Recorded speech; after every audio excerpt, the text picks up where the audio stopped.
Next plays, Invernizzi's on the bench. Roberto Mancini's injured, but Gianluca Vialli returns after suspension to partner Busso up front. Our commentator, Martin Tyler.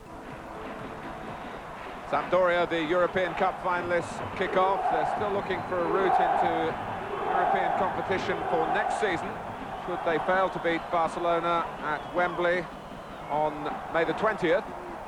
Their league standing isn't sufficient at the moment. In 7th place, they can't be sure of qualifying by that particular route, and of course they've lost the opportunity in the Italian Cup, being beaten rather surprisingly over 2 legs by Parma in the semi-final, and conceding the right to play Juventus in the final of the Italian Cup. Juventus with the very best home record in the division, 13 wins and 2 draws. Superb statistics, really. Only Milan and Lazio have held them on this ground in the league. Ivano Bonetti.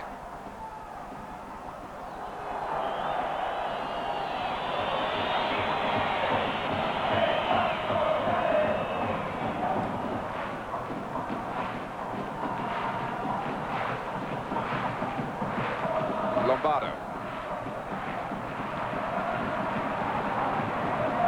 With Manini moving into midfield. Busso.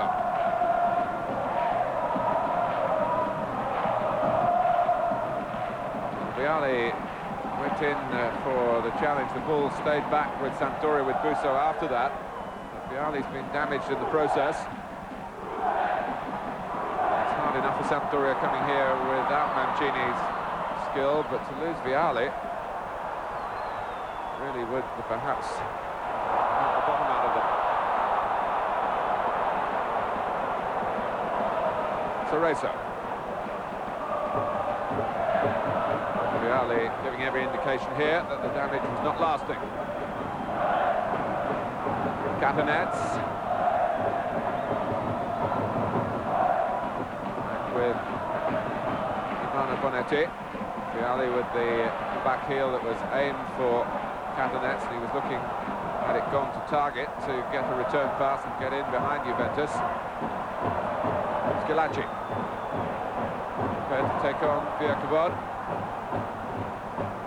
Many have tried, not too many have succeeded. Schillaci couldn't manage it then. Against one of the most difficult markers to deal with for forwards at this level. Good play by Reuter for Juventus. Type of situation that encourages Casiraghi. The cross was away from him. He's climbed this time with Manini right alongside him, as I think he intends to stay. Pari.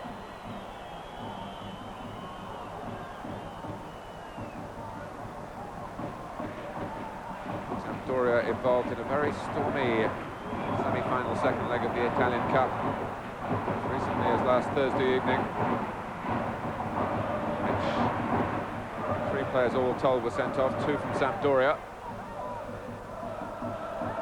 Parma, who held a 1-goal advantage from the first leg, got a 2-2 to go through to their first Italian Cup final, 3-2 on aggregate. I'll be watching Juventus today, or having somebody here, I'm sure, watching Juventus, who will be their opponents next Thursday, first leg here in Turin.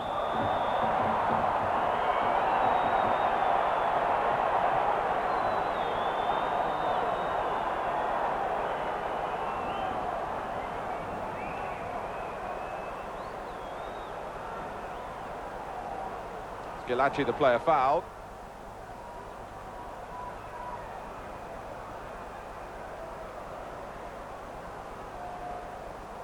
Gianluca Pagliuca played 4 times for Italy, trying to make sure that Arrigo Sacchi regards him as the natural successor to Walter Zenga. He's asked for the protection of 5 in the wall. Here goes the Brazilian again, Julio Cesar, and the wall did exactly what the goalkeeper asked of them. He didn't flinch.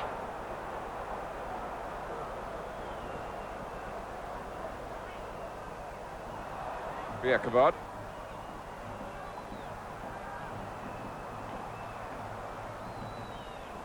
Carrera.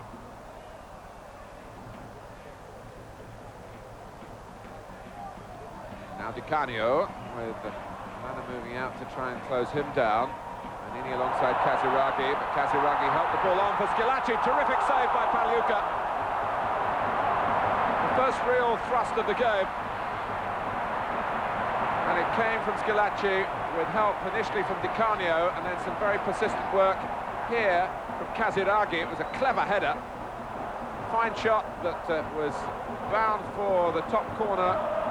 Pagliuca's near post, where goalkeepers hate to be beaten, and Pagliuca wasn't. Baggio's corner. Julio Cesar is there. Casiraghi, who's gone 9 games without a goal. And well, his header reflecting his recent frustration. It wasn't an easy chance. Julio Cesar did well to guide the ball onto him, but it was a sight of goal. And there's no place for caution for Juventus now. Really, they've done well to prolong their chase of Milan into the month of May. 3 more Sundays of Italian league football after this one. Di Canio. And it's a brilliant run. Oh, what a shame for him.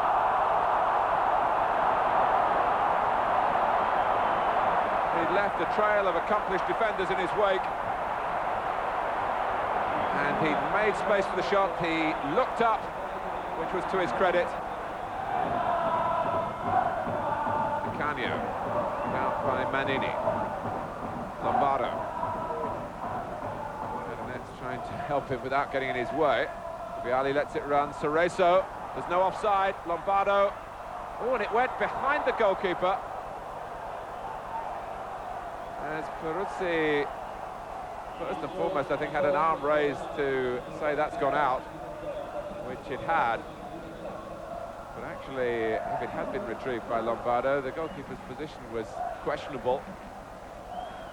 Ball passed between his body and the near post.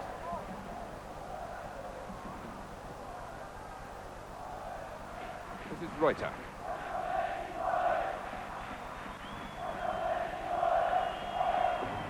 Gallia. Good work by Casiraghi to get to the ball in the first place and bring Di Canio into play facing the goal again. Marocchi's cross. Casiraghi. Schillaci hoping that might have come back to him, but in fact it beat every attempt to stop it.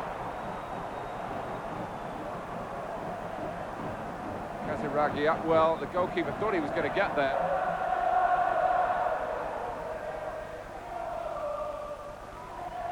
Here's Lombardo.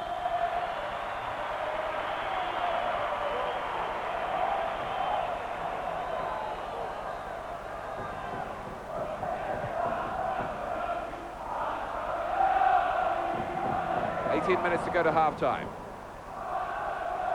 Still Juventus haven't made the breakthrough against a team who has defensively coped with them very successfully over the past couple of seasons.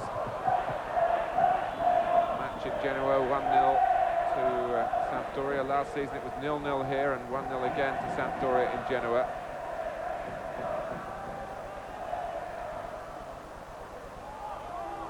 Baggio.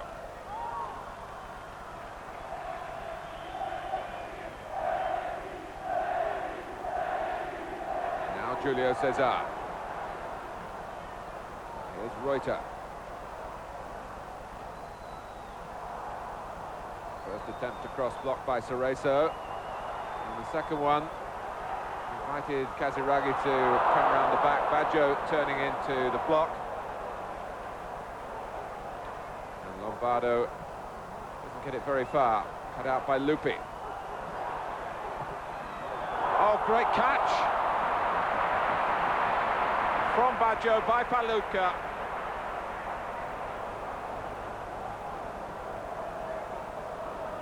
Well, it's his first real strike in anger, and what a good one it was. Casiraghi just guided it back to him. Baggio wasted no time and Well, that was a showy save, but a very good one from Gianluca Pagliuca. Meanwhile, Herrera reflects on the decision that's gone against him for fouling Busso.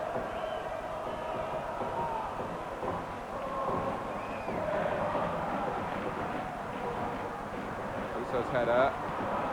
Vialli. We've been frightened of the acrobatic.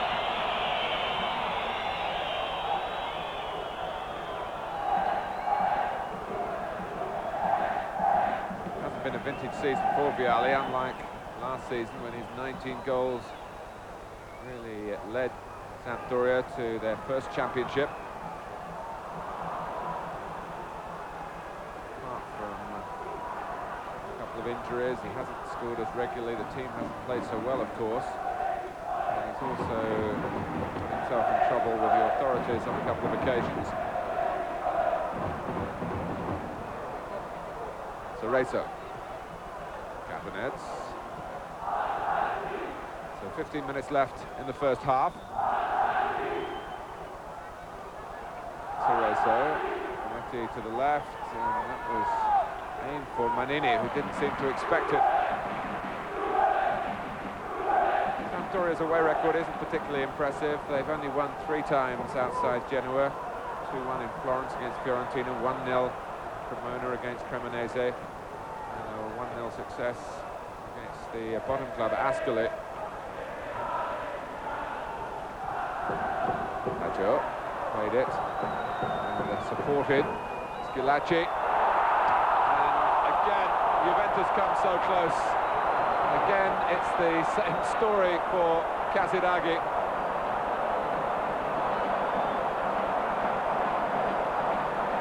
And once they start going in for him again, I'm sure he'll be a regular marksman. Baggio put it really in the right place for Casiraghi's strengths. But in reaching the ball, he couldn't get on top of the header. But you do feel a Juventus goal must come.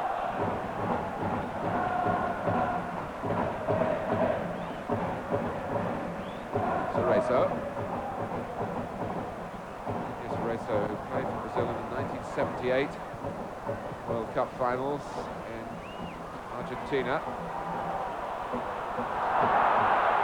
Of course, as well. Here's Casiraghi trying to surge through the centre. He pushed the ball too far ahead before he fell, or was fouled.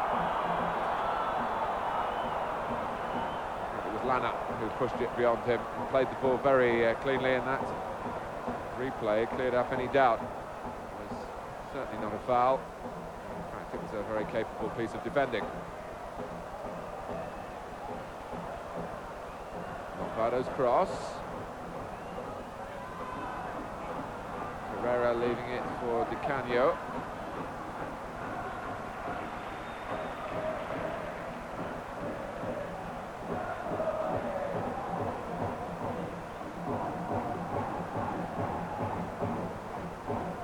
Galea.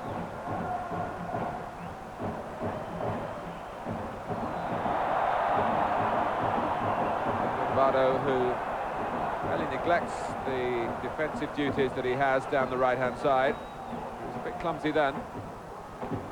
Schillaci, Baggio. Oh, and Manini got to it, and the ball could have gone back to Juventus as he made contact with it. In fact, fell well for Sampdoria.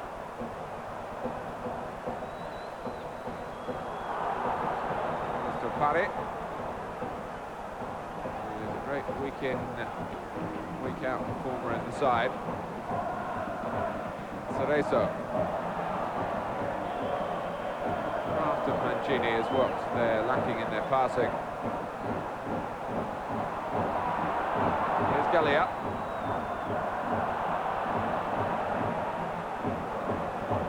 Baggio playing well within himself in this attack. This is Lupi taking it on from Baggio's little pass. Casiraghi, Lupi. Sampdoria drive it away only as far as this burly Brazilian Julio Cesar. Reuter or Schillaci. that corner to the Juventus total. We're 6 minutes away from half-time. Psychologically, an excellent moment to find a goal. Oh, and Maroki could have taken it first time. And beaten out by Pagliuca from Schillaci, and Catanese is happy just to get it out of play.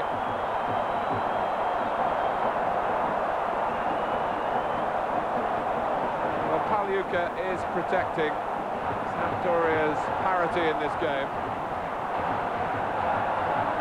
It wasn't easy for Schillaci to get power. The ball was a bit too close to him. Maroki. Galea. Julio Cesar!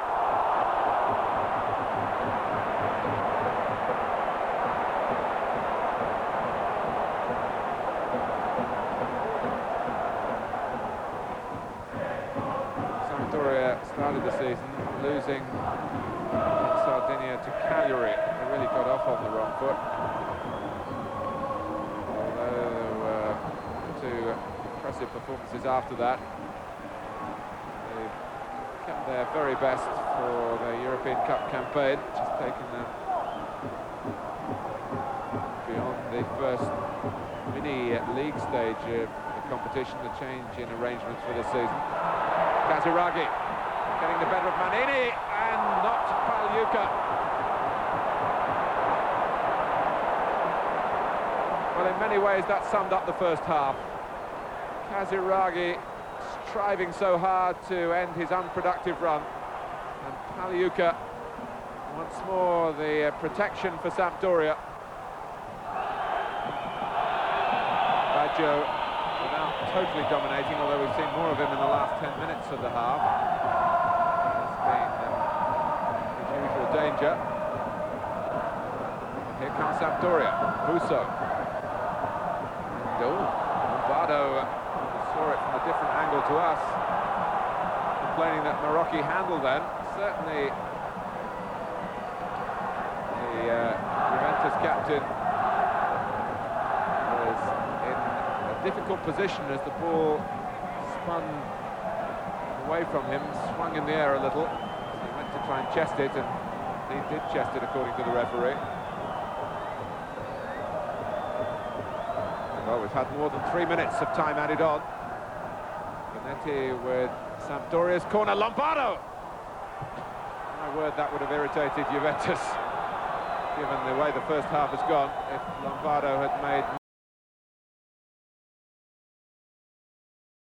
more of the very last action in the half. Juventus with the mission here of still chasing Milan, and without playing as well as they did in the first half at San Siro against Inter last Sunday, still full of good ideas, still creating opportunities, a number of them for Casiraghi, who's having no luck in front of goal at the moment. But Pagliuca has been splendid for Sampdoria, and at half-time in Turin, it's Juventus nil. Juventus start the second half, hoping to continue the quality and the approach work that they showed over the first 45 minutes, but do rather better when it comes to making the chances count. Sampdoria, they will want to rely less on the agility of their goalkeeper. Lombardo.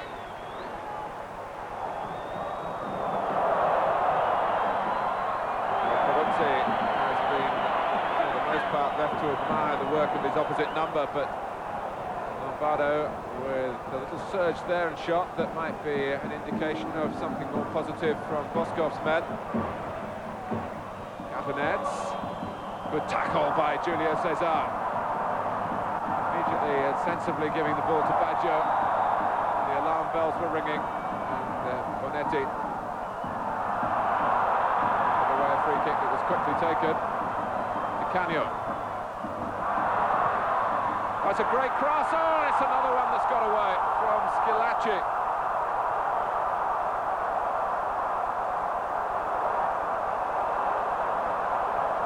Well, I suppose at the end of the season, when Milan are champions, the misses will be forgotten, but it still could all be settled today if they go on missing them, and Sampdoria sneak one at the other end.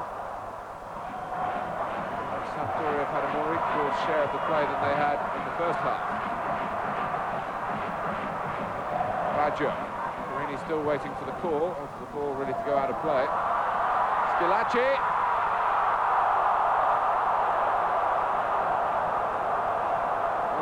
The chances aren't so well defined, the ball isn't running for Juventus, they're not having a great deal of luck either.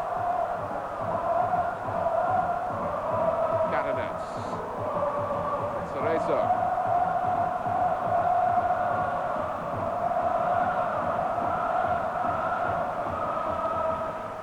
Here's Busso.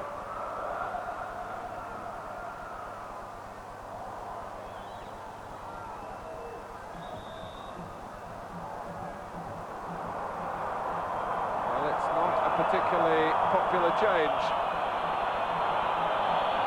Paolo Di Canio comes off.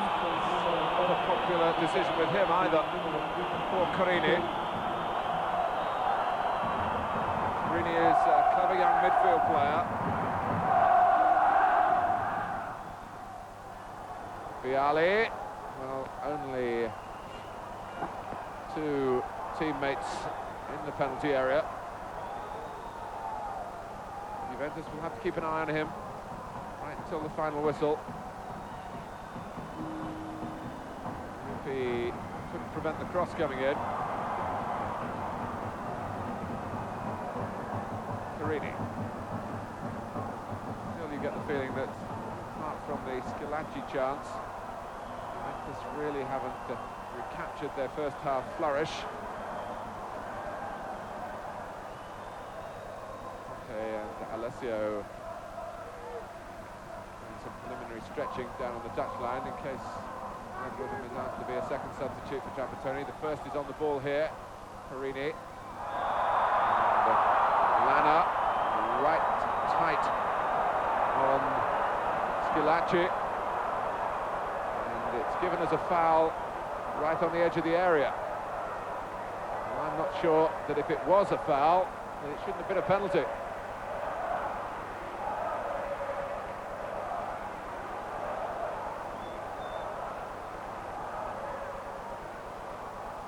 Herrera off the pitch at the moment. He might miss a moment of authentic Baggio.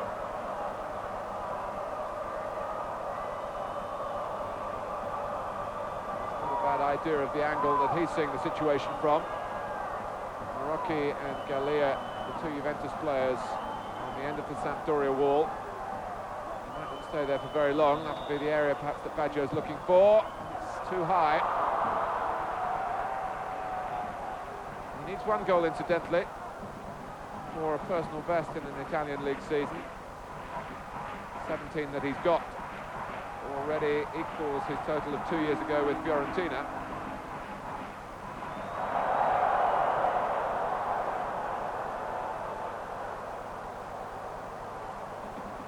Pari.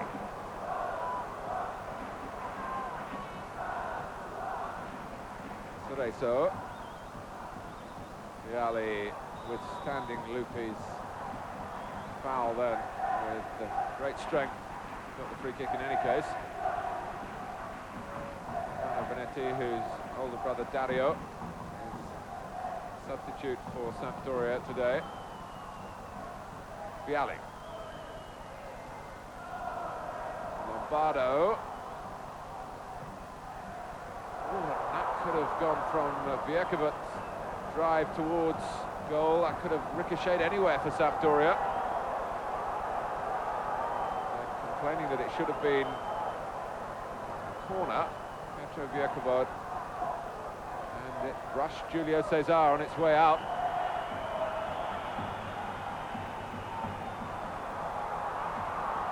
Here's Schillaci. Been articles in the Italian papers this week quoting Schillaci and concern about his future.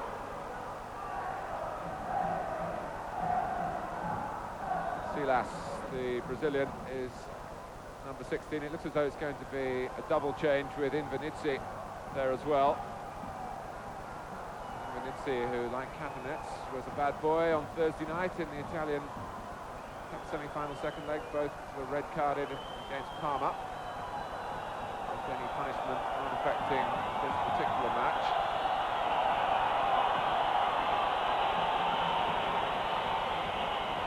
Cerezo rarely plays the full game these days. Catanets also coming off. So two foreigners depart, one comes on. And number 15, the Italian, Giovanni Invernizzi.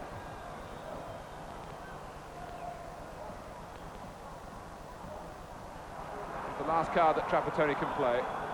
Angelo Alessio. It's Ghilarchi, who has certainly tried his hardest. Failed with the best opportunity of the second half, the diving header.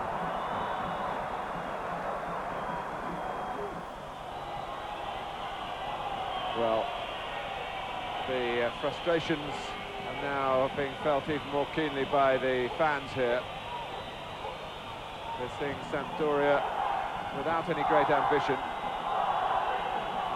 be good enough to keep the ball and stop Juventus re-establishing themselves. And with every passing minute, the confirmation of the placings at the top of the league is getting nearer and nearer. Remember, it still needs a Sampdoria goal to give the title to Milan today. That's if they win against Lazio. I certainly wouldn't bet on Sampdoria scoring. Invernizzi to Lombardo. Side that's drawn 6 of its last 7 and is looking for another draw here. But Lombardo and Vialli. It's the outside of the goal. That was much more dangerous. A very rare moment of menace around Peruzzi. Lombardo has looked when he can to try and take on the opposition. Vialli always willing to do that. Lupi. It's a free kick to Juventus. The question now is how much do they want to win? Are they prepared to accept the draw and really publicly admit that the race is over, even though it might go another week before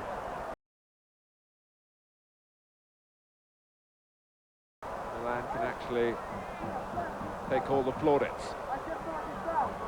Julio Cesar has certainly looked perhaps the most aggressive Juventus player in this game. He's done his defending. He's charged forward whenever he's had the freedom to do so. And now he's got an opportunity maybe to produce a thunderbolt here. Well, the shooting hasn't been up to his intentions. His attitude has been better than most. But he's fallen into the inability to hit the target that's been shared around the side. Here's Silas. Invernizzi.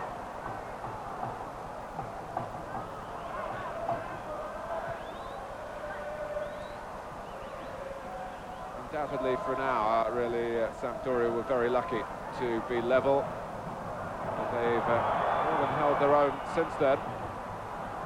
And again, Julio Cesar was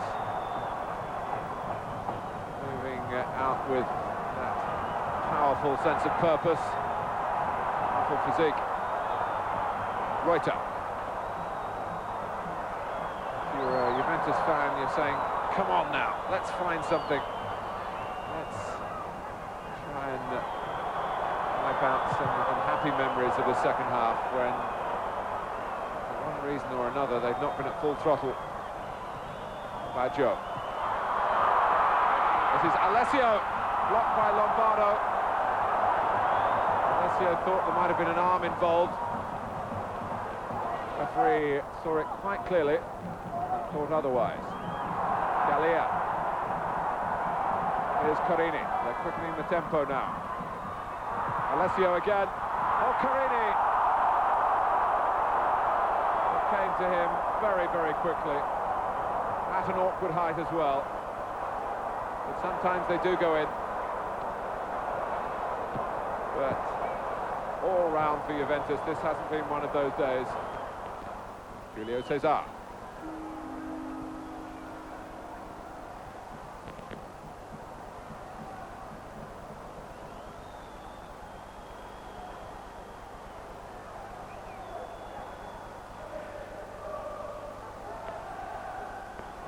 Well, if Vialli had been in the Juventus side today, maybe that might have made a difference. Who knows, one day he might be in the black and white stripes. They've certainly made enough overtures for him to Sampdoria down the years. Vialli's been very, very happy with his lifestyle in Genoa. He's a man of independent means. He hasn't needed to move, and Sampdoria have given him the success that he's craved, and maybe more so this season with a European Cup to be played for. Lana, who came across then as Reuter made a last run, and the ball had gone beyond them both, and Reuter went down. The outcome is a corner. We've had 2 minutes of time added on. Alessio takes the corner. It's over the bar again from Julio Cesar.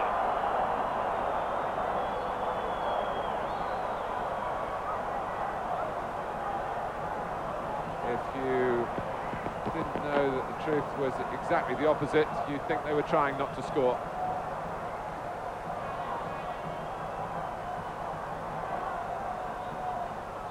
The Italian Cup is certainly a target for Juventus. The two legs of the final coming up over the next few days, but they go off here having only just protracted the... Liverpool as good as they were then? I think they miss a front man to play into. That's my personal opinion, and I'm a Liverpool nut. I think they're the greatest club side that the world has ever seen, and the amount of success that they've had. Looking at the balance and blend as all managers do, like Tom was talking early on about Greenough and Pearson, and it's about centre forwards. And I think if centre forwards and twin strikers play well, your team plays well. And I think, like with Beardsley and Kenny Dalglish before that, they had somebody they could play the ball into. But at this moment, like with Saunders and Rush, they're both runners onto the ball of, and I think that's what they're just missing. Whether they'll push Barnsley through the middle, because they do that quite often now, don't they? If they feel they want to try and hold it up a little bit more, they push Barnsley into a central position, and that'll be interesting to see what our team selections go.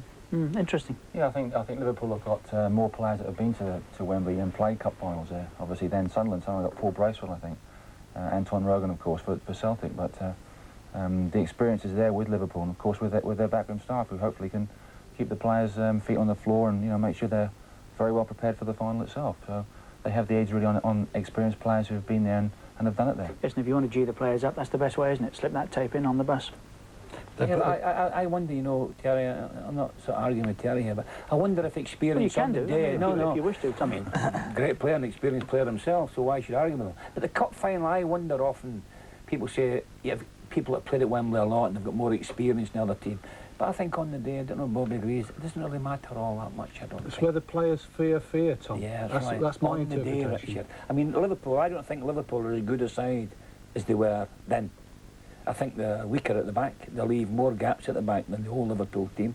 And I agree with Bobby. They've always had a little fellow like Dalglish coming away, Beardsley, holding the ball, turning, and someone going forward like Rushy or Aldridge. They haven't got that now. It's not so bad when you get somebody like John Barnes, but I mean, personally speaking, I think he's just a marvellous player. But as you say, some of the big players don't always do it on the day. No. Was it Arsenal Ipswich when Liam Brady was getting the big build-up and never really produced the goal and the goods at all? In fact, I think he got substituted that game. Although he made up for it a year or so later when he played really well against us at Wembley. Do you think, going back to Bobby's point, I mean, when you're out there, I mean, I did it at Rangers, I mean, the actual fear of losing? I mean, can you see the headlines in the Sunday papers? I think it's easier as a defender. Yeah. I think you can fight and scrap your way through a game, but it's maybe a little bit more difficult for strikers and midfield players to be going and getting on the ball and pinging passes about and whatnot. It's just what I say about young players, Bobby. You know, Terry, when you're saying about... You see, I think when you were a young team, we played in the semi-final. We beat Derby, who were a great side, very experienced. McFarlane, Todd, Franny Lee, Charlie George, great players they were. And we ran them ragged with a lot of kids.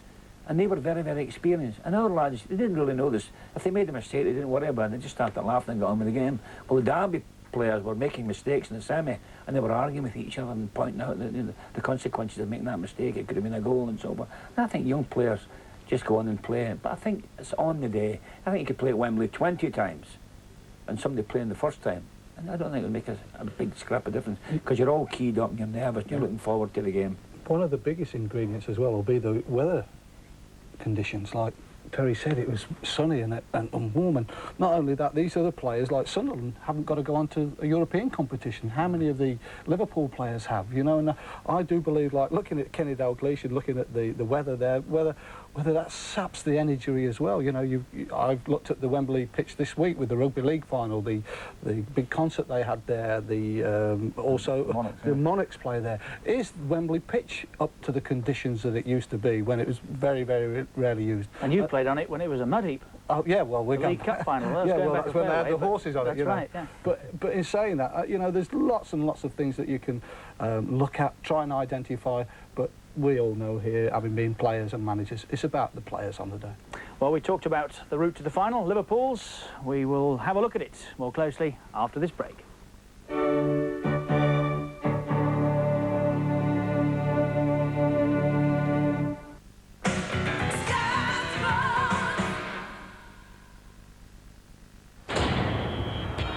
Chris Honor has done it for Airdrie. Airdrie versus Rangers in the Scottish Cup Final. Saturday afternoon at 2:30, live on Sky Sports.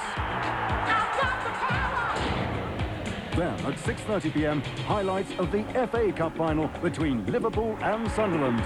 And another look at the Scottish Cup Final. Two unmissable soccer specials this Saturday on Sky Sports.